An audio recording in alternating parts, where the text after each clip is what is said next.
20 years ndigere muno muSouth Africa. Makore acho anodarika 20 years andagara muno. Ndakaitawo joint business venture natsano vangu vainge vari musoja. Kumusha ndinobva kumasvingo.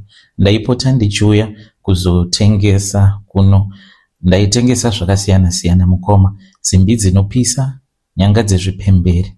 Saka ivo vainge vaine umwe mukuru wekubasa kwavo uyo aiti kana kuri kunzi kukabatwa mapocha anenge aine zvakaita senyanga dzezvipembere kana goridhe chairo, vaibva vachizotora tsano vaipiwa, then ndobva ndachizopiwa zvinhu izvozvo. Ndaibva ndachizouya nazvo kunoku kuJoni, ndobva ndachizotengesa. Saka ndakazosvika pakudanana nehanzvadzi yaRana, uyo ainge ari Rana weumwe murume ainge ari muIndian wekuDubai. Ndokubva ndachizotanga kudanana nemuXhosa kusvika tichizoroorana kuchata, ndikabva ndakanganwa kumusha. Ndinoda kukutendai chaizvo. Ndinoshandisawo zvirongwa zvepaYouTube kuti ndinge ndichizvirangaridza zvekumusha nekunzwawo vana vekumusha vachitaura, nekuti kugara kwandakaita muno muSouth Africa makore anga awanda ndisingachazivi kutaura nevana vekumusha, nekuti ndainge ndichizviita muSouth African. Dai kwanga kuri kunzi zvakagara zviriko izvi zvemainternet, maybe ndingadai ndakadzokera kumusha kudhara. Taizvona sekunge Joni yakakosha kudarika Zimbabwe, asi iko zvino ndava kuzviona kuti kumusha kwako. Ndiri kuda kuti ndinge ndichidzokera kumusha, but handizivi kuti ndotangira papi. Mwari dai mandiregererawo zvitadzo zvangu zvose zvandakakutadzirai, nekuti ndakafuratira mudzimai wangu nevana kuZimbabwe uko, nekuda kwekuti ndainge ndapiwa rudo nemuXhosa, asi iko zvinozvi akazondipandukira muXhosa uyu. Mukoma, inini ndakauya kuno kuSouth Africa kudhara.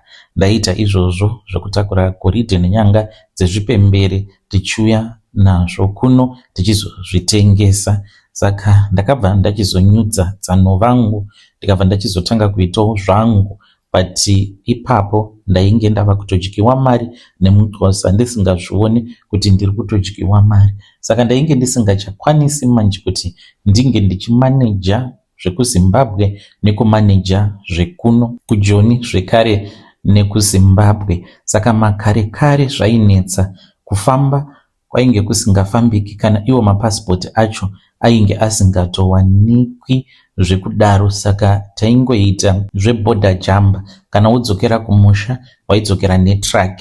Saka zvaititorera nguva, waiti ukauya kuno waigarawo zvekuma 2-3 years wozodzokera kumusha, because unenge uchiziva kuti rwendo rwekudzoka kuno kuJoni runenge rwuri rwendo runenge rwakarema chaizvo.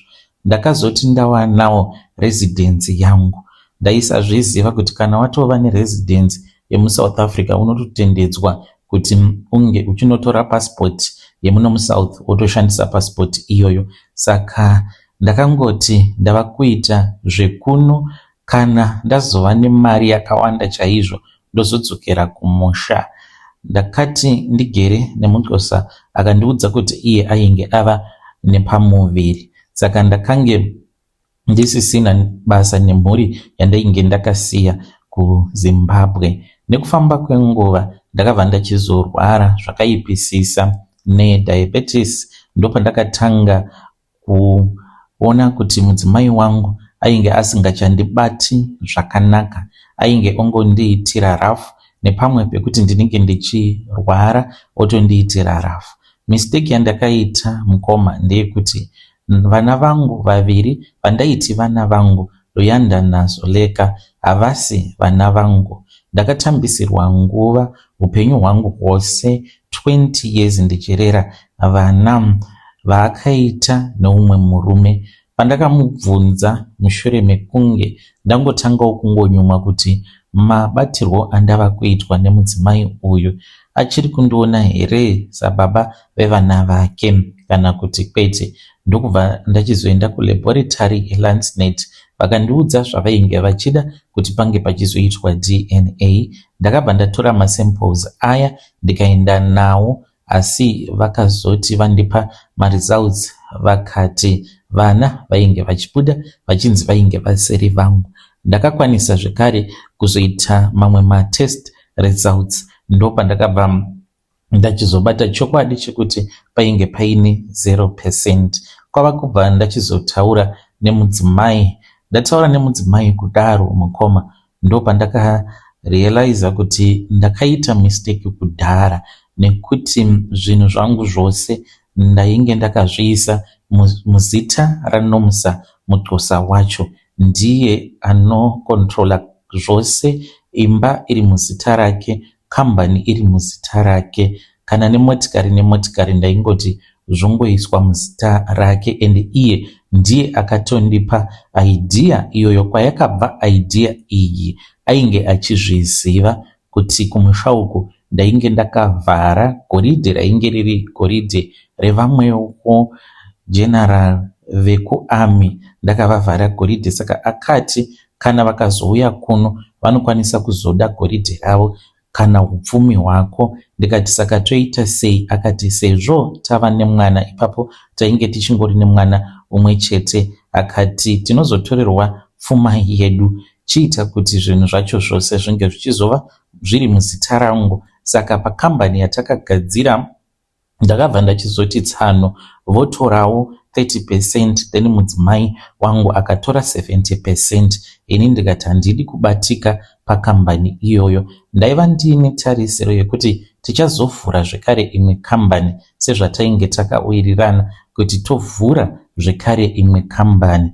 But akazongonditi tikavhura imwe kambani zvinokwanisa kuzotikonzeresa kuti tibhadhare mataxi akawanda, ngatingoshandisa kambani iyoyi. Saka tingori nekambani yedu imwe chete. Ini handiwanikwi pamapepa iwawo ekambani, ndingoriwo mushandi, kunyangwe zvinhu zvizhinji zvainge zvichiitwa neni ndokubva tachizotsvaka vamwe vashandi. Ndiri kurwara, ndinoitwa rafu nemudzimai, kundidzinga zvake haadi kundidzinga mumba, but rafu yandinoitwa nemudzimai ndeye kuti chirova pasi, nekuti isu tine dzimba 3 muno muJoburg.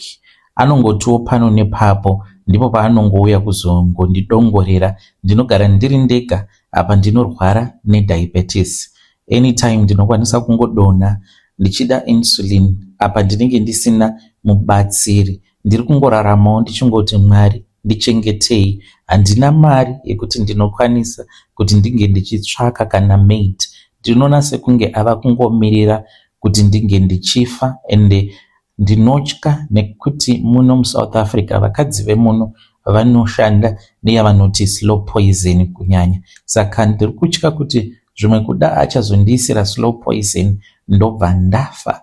But kana ndikafa, dzimba dzose idzo dzatiinadzo muno muJoburg, hakuna munhu achagara mumba imomo, nekuti ndichange ndichimuka ndiri chipoko.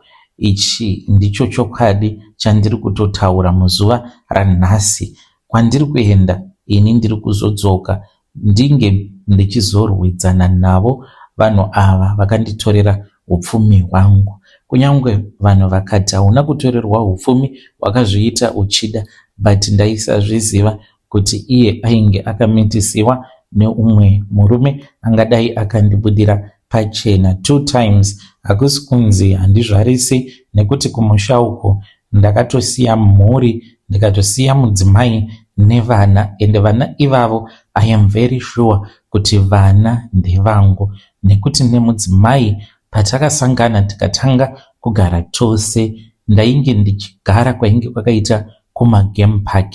Saka waigara nemhuri yako muri kwenyu moga kwe4 months, then mobva machizoenda kuleave.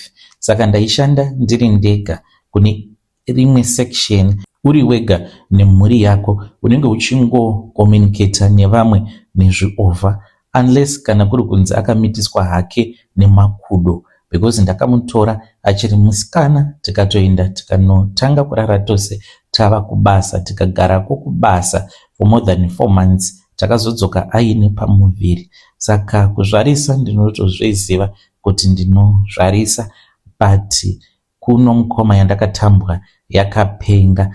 Ndinoda kungopa yambiro kune vamwe vakomana kana kuti varume avo vanenge vachifambidzana nevakadzi vemunhu.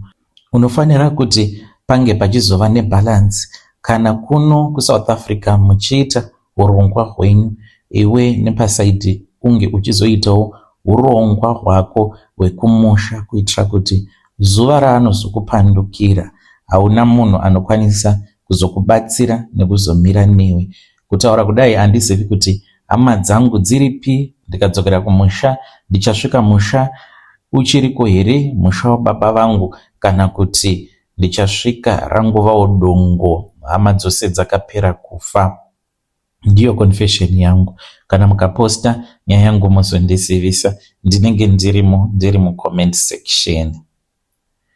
Yo vedarendo message iyo yandakatumidzirwa ichibva kuna sekuru avo, ngatitaurei navo mu comment section. Hanzi vana havasi vangu, ndakaita ma DNA zvakangooma hazvo veduwe, ngatitaurei navo mu comment section. Pakaipa. Ko imi makazozvifambisa sei mukoma, nekuti handiti mapepa mainge matova nawo here? Makadii kungoti dzimwe dzimba dzoiswa muzita renyu? Zvakaoma. Ngatitaurei nezvayo nyaya iyi mu comment section.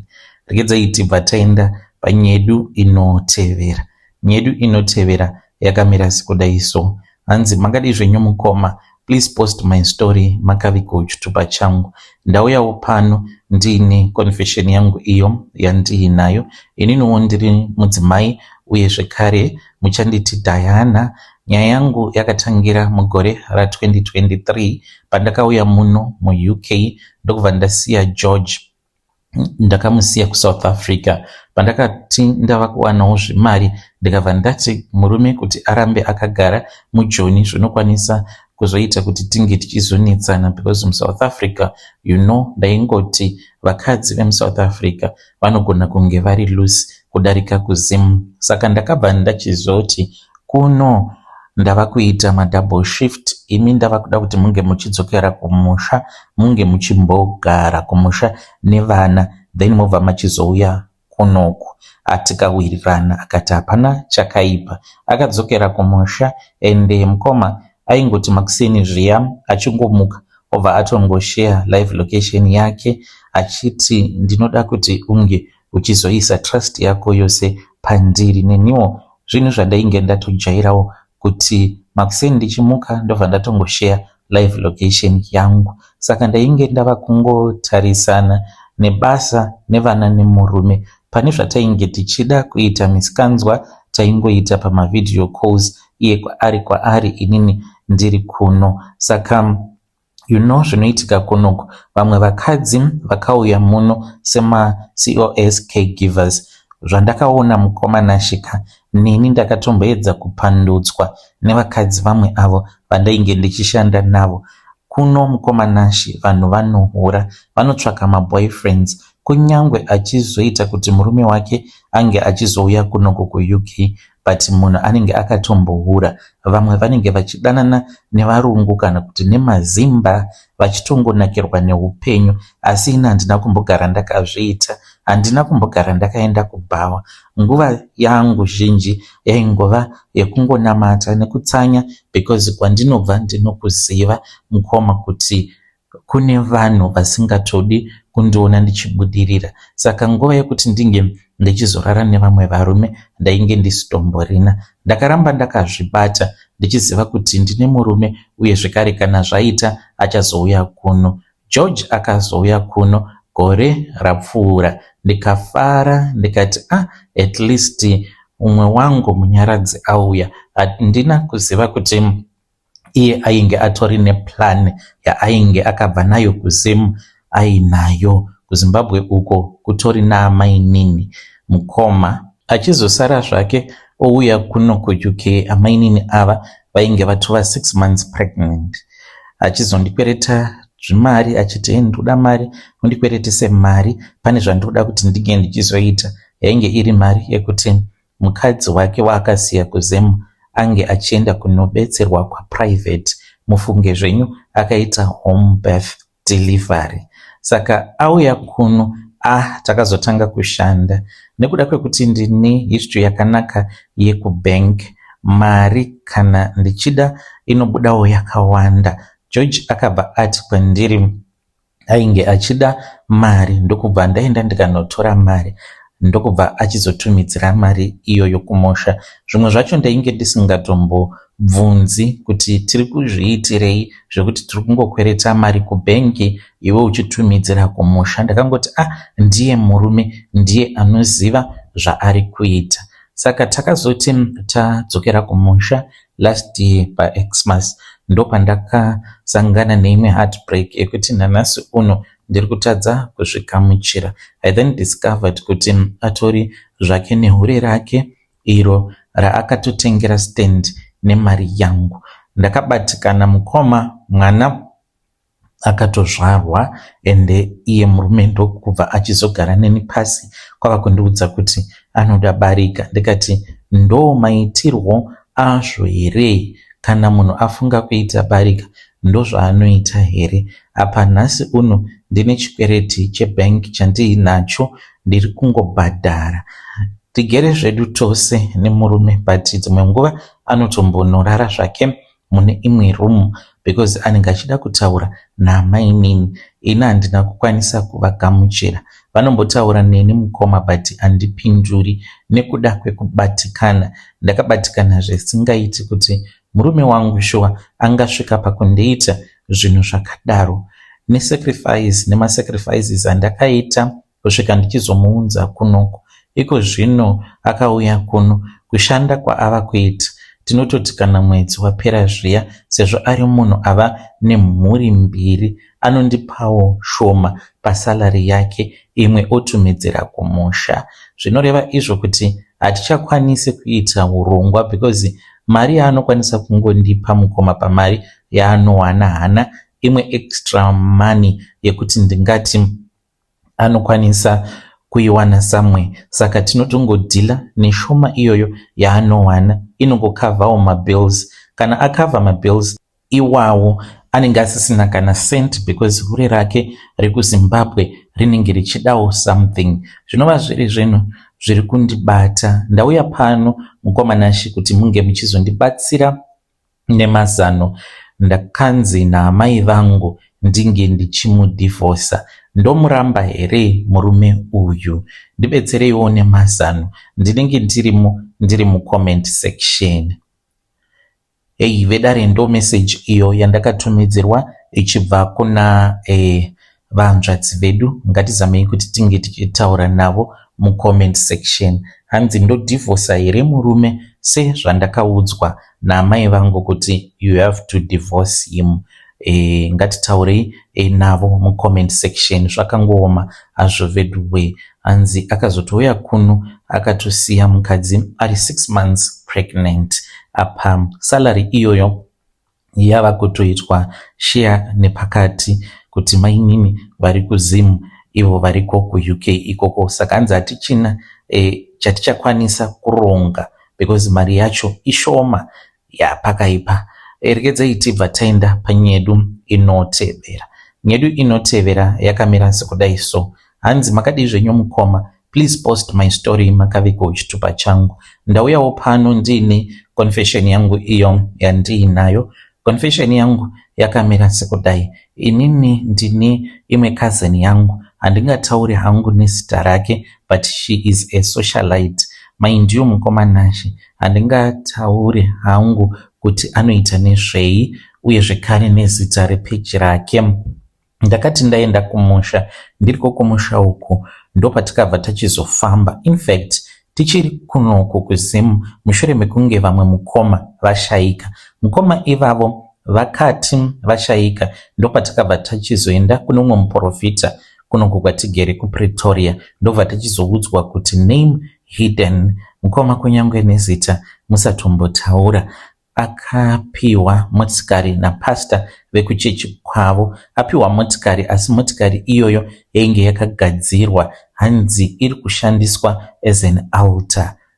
Takati maybe madzibaba ava sezvo vari munhu wekuziva, because tinotobva navo kuvhileji rimwe chete. Saka ndakangoti kumurume wangu, munhu uyu pamwe ari kungoshandisawo experience yekuti zvinhu zvaanotongozivawo kuti my cousin akapiwa motikari. Saka ndakabva ndatomuvenga paya. Ndisu uyo tikabva tatakura chitunha chedu ndokubva tachizoenda kumusha. Taenda kumusha mukoma, takaviga my brother. Tamuviga tikabva tanzi taifanira kuti tinge tichifamba nevamwe vanhu vakuru vemudzinza. Saka takanzi tinofanira kuti tinge tichienda kuvanhu 3 vakasiyana. Takanzi tichaenda kumuprofita, toenda kun'anga, toenda zvekare kune imwe n'anga. Saka takabva tatanga nekun'anga mberi dzisiri dzemuvhileji. Sezvo motikari dzainge dziripo, takatodira fuel ndokubva tadhiraivha tikaenda kun'anga dzakasiyana siyana. Taitongoti tikasvikawo muvhileji tobva tabvunza kuti muvhileji imomo mune n'anga kana kuti svikiro here, tobva tatoenda. Saka takabetserwa nesvikiro rekutanga iro rakazotipa kamwe kamudzi kekuti kana tasvika pamba, kana n'anga yacho ichiita zvechokwadi, hanzi anenge akabata kamudzi ikako anonzwa kuvaviwa maoko make. Asi tikasvika pamba pen'anga inenge isina zvainenge ichiziva, anenge akabata kamudzi haana zvaanombonzwa mumaoko make. Saka takabva tachizofamba tikaenda pane imwe n'anga yechi2 ndokubva tabatsirwa, tikabva tachizoenda zvekare pane mumwe muprofita musame village. Saka kubva kusvikiro rakangotiudza rikatonongedzera my cousin sister akati, iwe motikari yauri kushandisa ndikuona uchidhiraivha motikari, ndichangoti iRange Rover iyo yaakapiwa naprofeti vekuchechi kwavo. Vakanzi motikari yauri kushandisa iwe, motikari iyoyo wakaitenga, mari yacho wakaiwana kupi?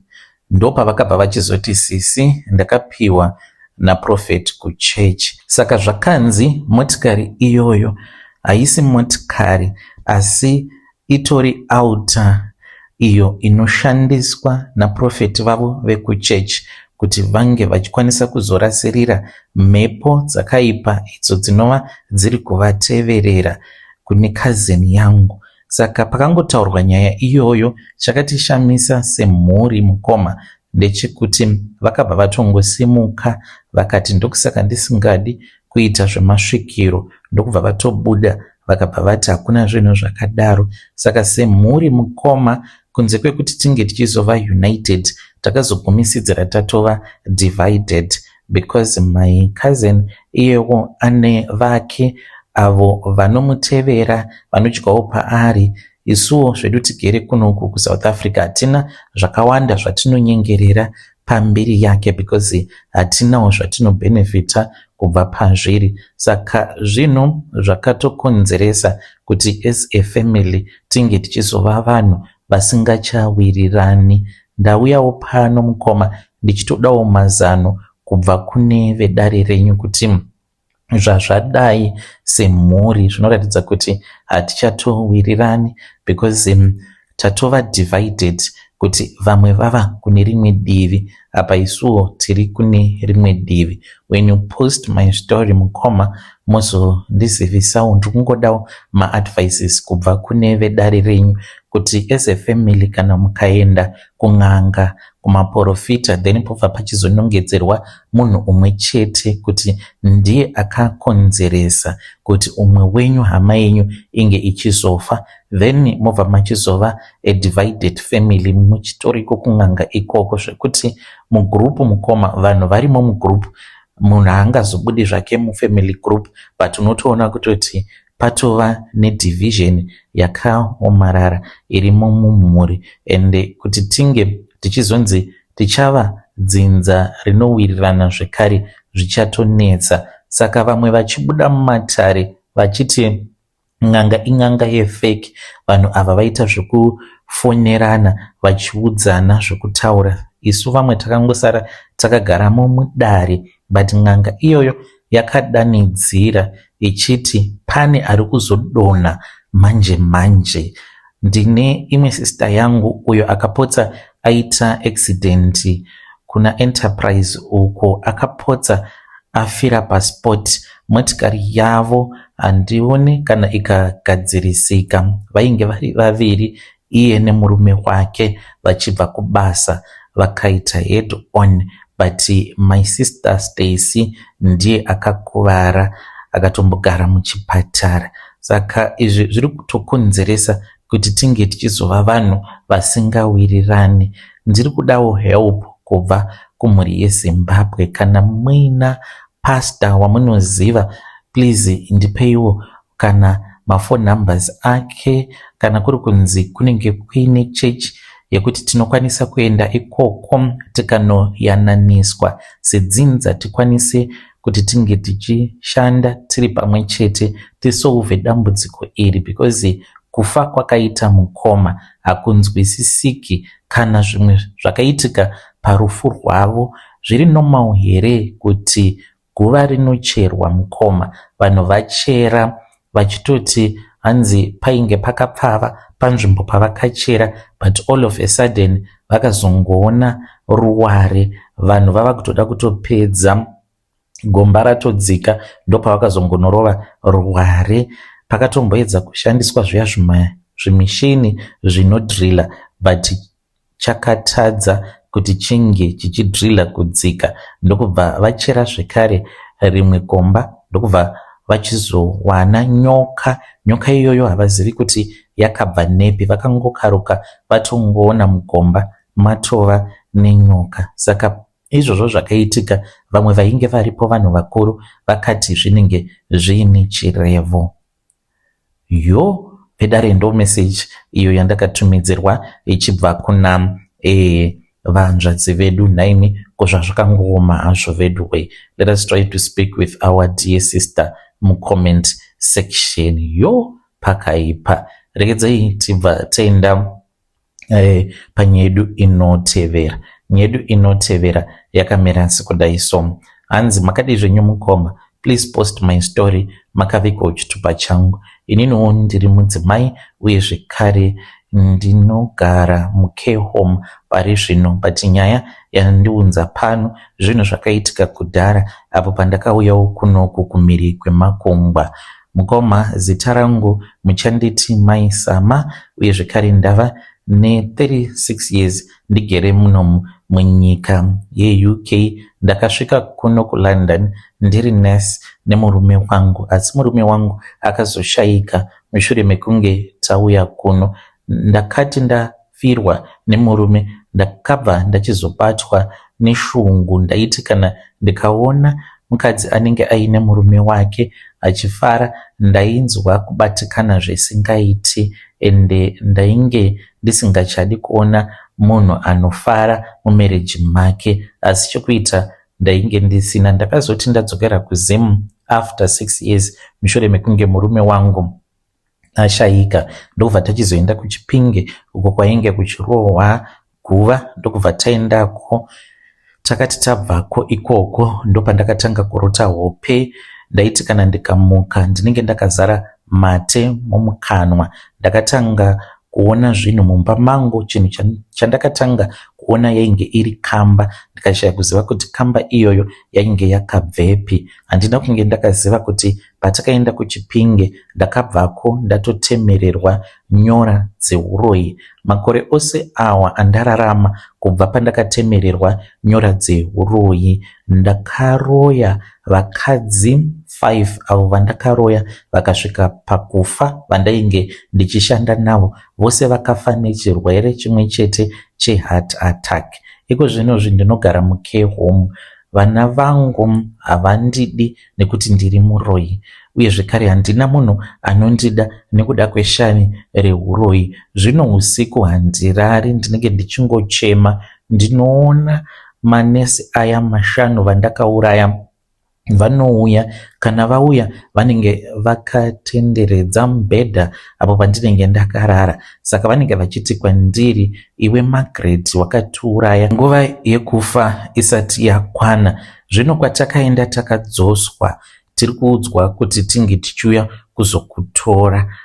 Iwe haufe wakawana rugare kana wafa, wava kuzofa manje, uye gehena rako rinotangira pakufa kwako, uchazviona. Saka ndinoti kana ndikaita mahallucinations iwawo ndinobva ndapiwa medication to suppress mahallucination, but zvinongoramba zvichingodzoka kwandiri.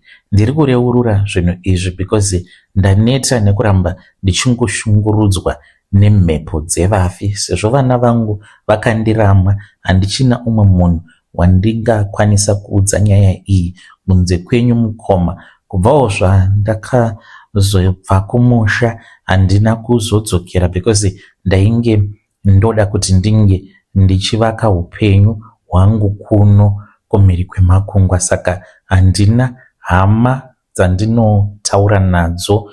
Ndakazoguma kutaura nevamwe sese vangu kudhara. Handichina kana mafoni numbers avo nekuziva kuti vachiri vapenyu here kana kuti vakashayika, handichatozivi. Vedare ndo message iyo yandakatumidzirwa ichibva kuna vahanzvadzi vedu. Ngatitaurei navo mucomment section. Vahanzvadzi vedu ava zvakangooma hazvo vedu we, pakaipa. Hanzi ndaneta nekuramba ndichingoshungurudzwa nezvipoko zvevanhu vandakauraya. Ngatisanganei zvekare mune zvimwe zvirongwa zvinotevera.